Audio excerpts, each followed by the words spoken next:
नमस्कार दोस्तों, स्वागत है आपका आज के मुख्य समाचारों में। जी हां दोस्तों, आपको यहां पर देखने को मिलेंगी सुबह से लेकर शाम तक की तमाम बड़ी खबरें मुख्य समाचार ब्रेकिंग न्यूज अपडेट्स के रूप में। तो चलिए दोस्तों, जान लेते हैं आज की पहली खबर। राहुल गांधी बोले, प्रधानमंत्री मोदी ने संविधान नहीं पढ़ा।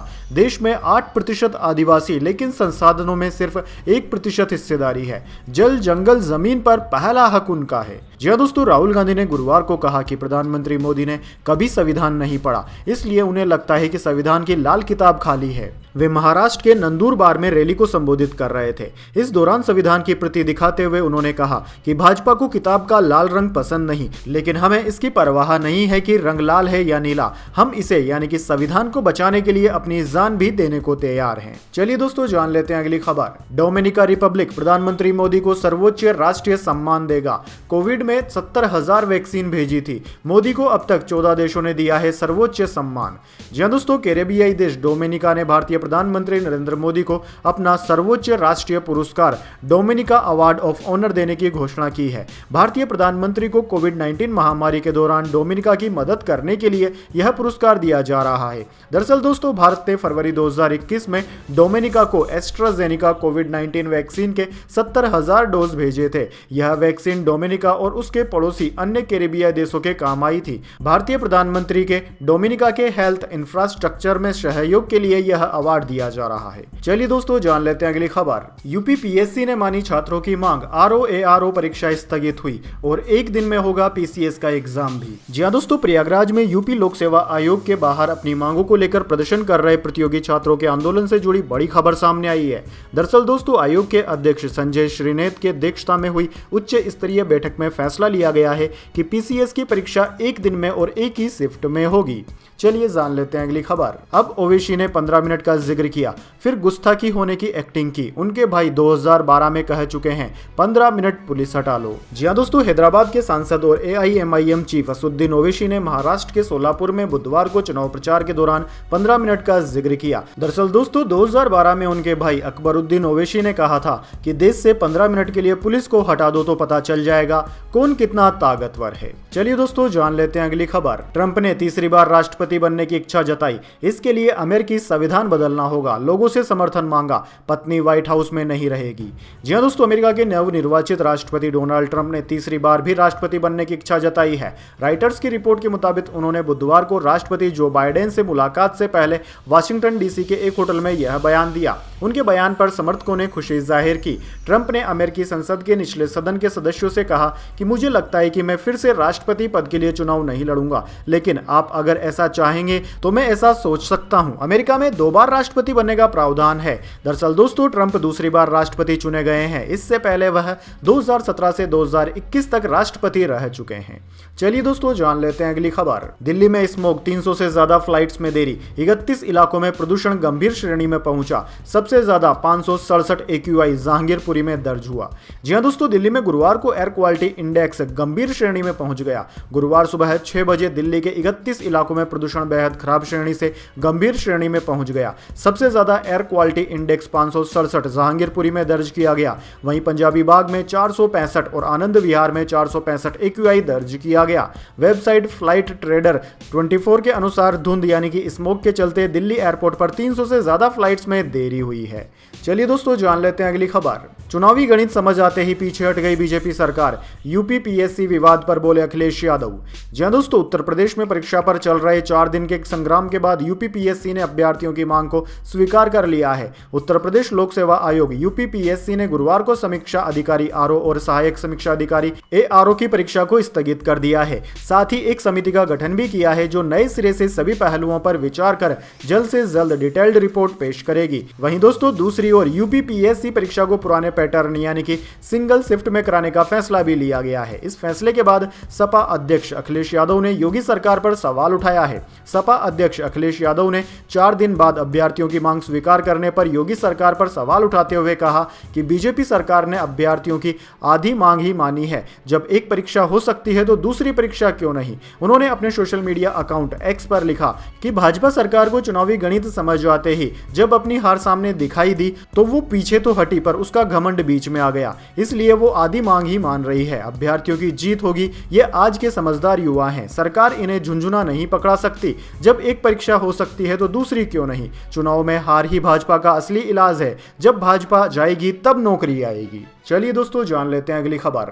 मोदी बोले महायुति में ही महाराष्ट्र की तरक्की। एक तरफ संभाजी महाराज को मानने वाले देशभक्त, दूसरी तरफ उनके कातिल को मसीहा मानने वाले।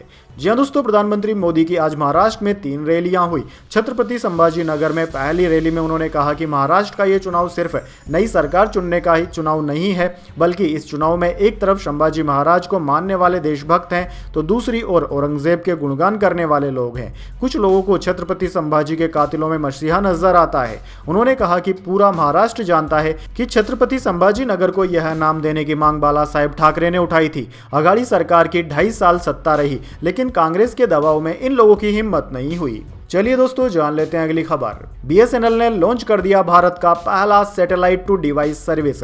अब नेटवर्क के बिना भी हो सकेगी कॉलिंग।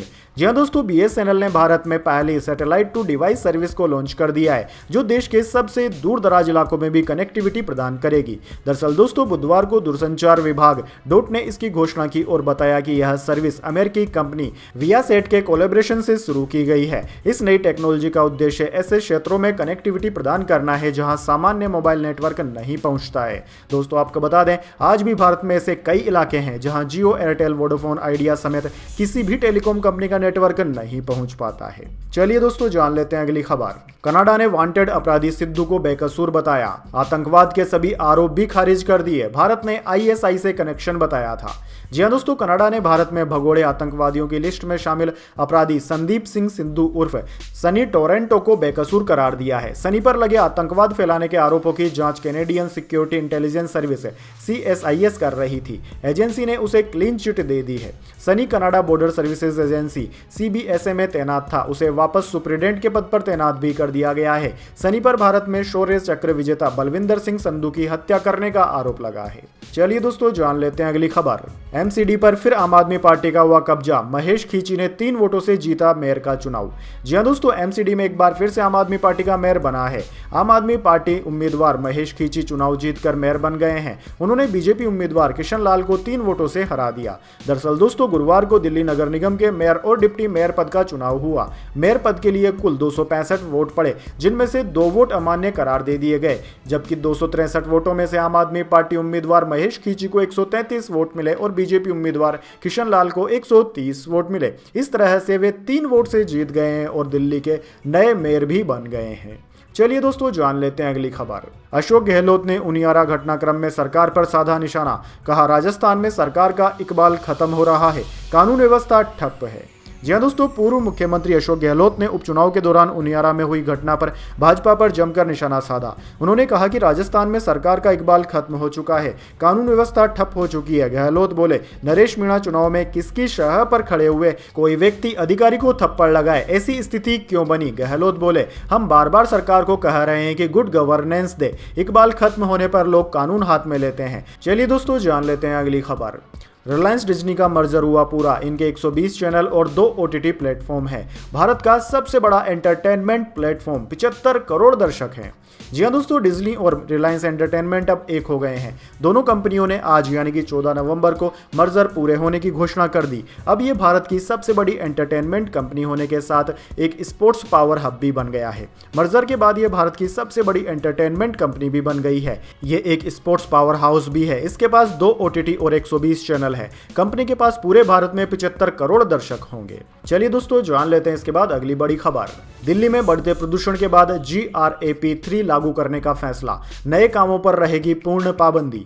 जी हाँ दोस्तों, दिल्ली की वायु गुणवत्ता इस सप्ताह गंभीर स्तर पर पहुंच गई। बीते बुधवार को दिल्ली में वायु गुणवत्ता सूचकांक AQI पूरे देश में सबसे अधिक रहा और आज 14 नवंबर को दिल्ली का AQI सुबह 428 पर पहुंच गया, जो कि इस मौसम में पहली बार गंभीर श्रेणी में प्रवेश कर गया। AQI में आगे ओर गिरावट को देखते हुए वायु गुणवत्ता प्रबंधन आयोग ने ग्रेडेड रिस्पॉन्स एक्शन प्लान यानी कि GRAP के चरण 3 को 15 नवंबर से लागू करने का फैसला कर लिया है। GRAP 3 के लागू होते ही दिल्ली NCR में कंस्ट्रक्शन पर रोक लगा दी जाएगी। सिर्फ वही निर्माण कार्य जारी रहेंगे जो राष्ट्रीय तौर पर जरूरी है। वहीं 5वीं कक्षा तक के स्कूलों को भी बंद करने का फैसला लिया गया है। चलिए दोस्तों जान लेते हैं अगली खबर। अब बीजेपी में CM योगी के बटेंगे तो कटेंगे बयान का विरोध। पंकजा मुंडे बोली, सच कहूं तो मैं इस तरह की राजनीति में विश्वास नहीं रखती। जी हां दोस्तों, महाराष्ट्र विधानसभा चुनाव के बीच उत्तर प्रदेश द्वारा दिया गया नारा बटेंगे तो कटेंगे जोर शोर से गूंज रहा है। साथ ही इस नारे पर महाराष्ट्र में सियासत भी तेज हो गई है। दरअसल दोस्तों, इस नारे पर महायुति के नेताओं के बीच ही तकरार होने लगी है। कोई इसे सही बता रहा है तो कोई कहता है कि ऐसे नारों की कोई जरूरत नहीं है। इसी बीच दोस्तों, बीजेपी की वरिष्ठ नेता पंकजा मुंडे ने भी इसका समर्थन नहीं किया। द इंडियन एक्सप्रेस को दिए गए एक इंटरव्यू में बीजेपी की MLC पंकजा मुंडे ने कहा कि सच कहूं तो मेरी राजनीति अलग है। मैं सिर्फ इसलिए इसका समर्थन नहीं करूंगी क्योंकि मैं उसी पार्टी से हूं। मेरा मानना है कि हमें सिर्फ विकास पर काम करना चाहिए। एक नेता का काम इस धरती पर रहने वाले हर व्यक्ति को अपना बनाना है, इसलिए हमें महाराष्ट्र में इस तरह का कोई मुद्दा लाने की जरूरत नहीं है। चलिए दोस्तों जान लेते हैं इसके बाद अगली बड़ी खबर, लेकिन उससे पहले मेरी आपसे एक छोटी सी रिक्वेस्ट है। अगर दोस्तों आपको अभी तक हमारी न्यूज पसंद आई है तो इसे एक छोटा सा लाइक जरूर दे दीजिए, और अगर आपको पसंद नहीं आई है तो बेशक आप डिसलाइक भी कर सकते हैं। लेकिन दोस्तों लाइक और डिसलाइक जरूर कीजिए, क्योंकि दोस्तों यही हमारी मेहनत का फल होता है और इसी से हमें पता चलता है कि आपको हमारी वीडियोस पसंद आ रही है या नहीं। तो चलिए दोस्तों जान लेते हैं अगली खबर। सेंसेक्स 110 अंक गिरकर 77,580 पर बंद हुआ। निफ्टी भी 26 अंक गिरा। BSE स्मॉल कैप में 429 अंक की तेजी रही। जी हां दोस्तों, सेंसेक्स आज 110 अंक की गिरावट के साथ 77,580 के स्तर पर बंद हुआ। निफ्टी में भी 26 अंकों की गिरावट रही। ये 23,532 के स्तर पर बंद हुआ। वहीं दोस्तों BSE स्मॉल कैप 429 अंक चढ़कर 52,381 पर बंद हुआ। सेंसेक्स के 30 शेयरों में से 17 में आज गिरावट और महज 13 में तेजी रही। निफ्टी 50 के 50 शेयरों में से 29 में गिरावट और 21 में तेजी रही। दोस्तों NSE के सेक्टरल इंडेक्स के MFCG सेक्टर सबसे ज्यादा 1.53% गिरावट के साथ बंद हुए, जबकि मीडिया सेक्टर में सबसे ज्यादा 2.26% की तेजी रही। बात करें दोस्तों निफ्टी 50 के टॉप गेनर और टॉप लूजर स्टॉक्स की, तो दोस्तों आज के मार्केट में निफ्टी 50 के टॉप गेनर्स में आइसर मोटर्स, हीरो मोटोकॉर्प और ग्रासिम इंडस्ट्रीज रहे, जबकि निफ्टी 50 के टॉप लूजर्स में HUL, BPCL और ब्रिटानिया रहे। चलिए दोस्तों जान लेते हैं अगली खबर। सोना 74,000 रुपए के नीचे आया। बीते 15 दिन में 5,942 रुपए सस्ता हुआ। चांदी 87,103 रुपए प्रति किलोग्राम बिक रही। जी हां दोस्तों, सोने और चांदी की कीमतों में आज बड़ी गिरावट देखने को मिली। Indian bullion and jeweller association की वेबसाइट के अनुसार 10 ग्राम 24 कैरेट गोल्ड का भाव आज 1,521 रुपए गिरकर 73,739 रुपए पर आ गया। इससे पहले इसके दाम 75,260 रुपए प्रति 10 ग्राम पर थे। वहीं दोस्तों चांदी की कीमत में भी आज गिरावट देखने को मिली और आज चांदी 2,644 रुपए गिरकर 87,103 रुपए प्रति किलोग्राम पर आ गई है। इससे पहले चांदी 89,747 रुपए पर थी। वहीं दोस्तों 23 अक्टूबर को चांदी ने 99,151 रुपए का और 30 अक्टूबर को सोने ने 89,681 रुपए का ऑल टाइम हाई बनाया था। चलिए दोस्तों जान लेते हैं इसके बाद अगली बड़ी खबर। यूपी में DAP खाद के लिए अमेठी, गाजीपुर समेत कई जिलों में मारामारी। दर दर भटकने को मजबूर हुए किसान। जी हां दोस्तों, उत्तर प्रदेश में DAP खाद को लेकर किसान दर दर की ठोकरें खाने को मजबूर हो गए हैं। अमेठी से लेकर गाजीपुर, झांसी, महोबा समेत कई जिलों का यही हाल है। खेती में रबी की फसल की बुआई होने वाली है, लेकिन किसानों को खाद तक नहीं मिल पा रही है। खाद के लिए किसान रात से ही लंबी लाइनें लगाने को मजबूर हैं, लेकिन फिर भी इन्हें खाद नहीं मिल पा रही है। अमेठी में यह हाल है कि किसान तड़के अंधेरे से ही लाइन में लग जाते हैं। चलिए दोस्तों जान लेते हैं अगली खबर।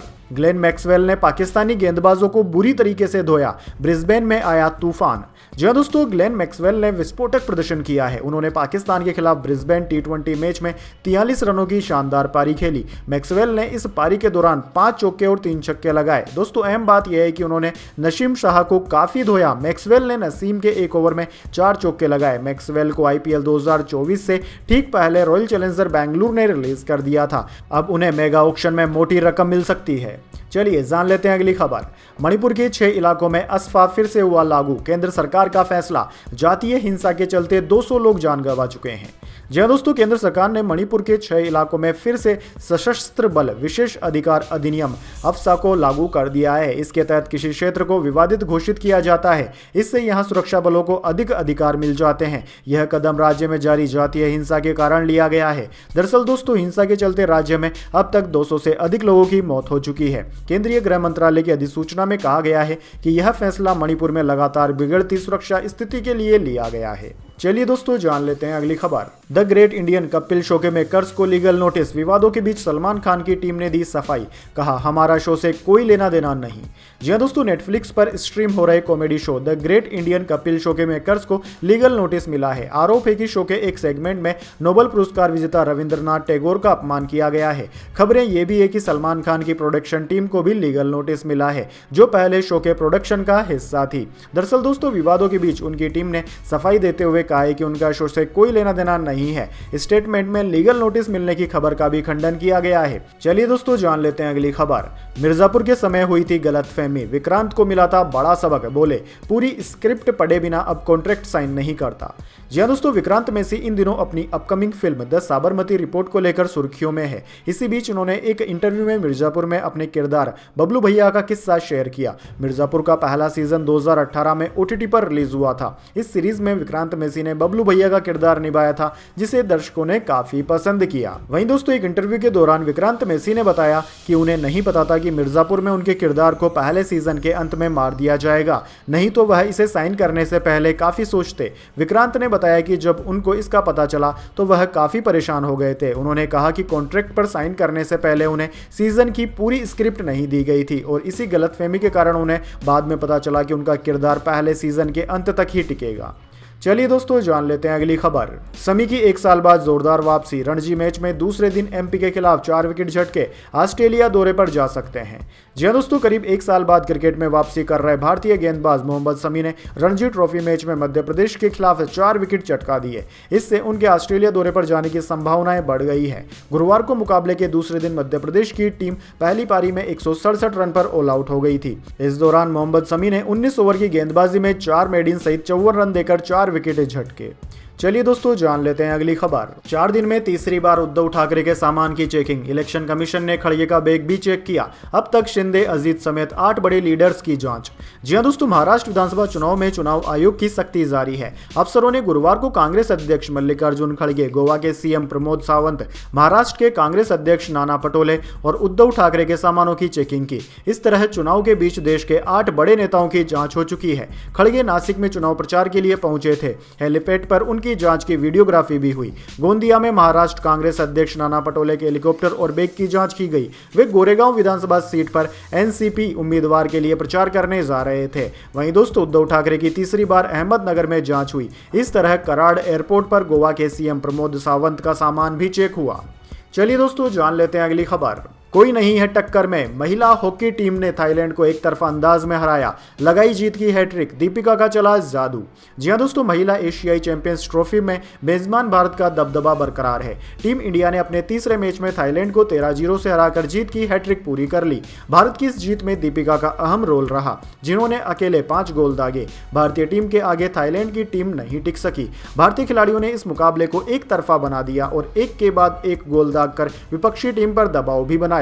इससे पहले दोस्तों, भारतीय टीम ने अपने पहले मैच में मलेशिया को हराकर टूर्नामेंट में जीत से शुरुआत की थी। तो दोस्तों, यह थी आज की तमाम बड़ी खबरें। इसके बाद दोस्तों, बारी आती है आज के माइंड क्यूज क्वेश्चन की। जी हां दोस्तों, एक आसान से सवाल का जवाब देकर आप जीत सकते हैं एक सरप्राइज गिफ्ट हमारे यूट्यूब चैनल की ओर से। तो दोस्तों, आज का सवाल आपकी स्क्रीन पर आ चुका है। भारत के साथ सबसे लंबी अंतर्राष्ट्रीय सीमा कौन से देश की लगती है? जी हां दोस्तों, अगर आप जानते हैं कि भारत से सबसे लंबी अंतर्राष्ट्रीय सीमा कौन से देश की है, तो जल्दी से उस देश का नाम कमेंट बॉक्स में लिख दीजिए। अगर दोस्तों आपका जवाब होता है एकदम सही और आप चुन जाते हैं लकी विजेता के रूप में, तो आपको मिल सकता है एक सरप्राइज गिफ्ट हमारे यूट्यूब चैनल की ओर से। तो दोस्तों, जल्दी से अपना उत्तर कमेंट बॉक्स में लिख दीजिए, वीडियो को लाइक कर लीजिए और चैनल को सब्सक्राइब करके बेल आइकन भी दबा लीजिए। धन्यवाद। वंदे मातरम। जय हिंद, जय भारत।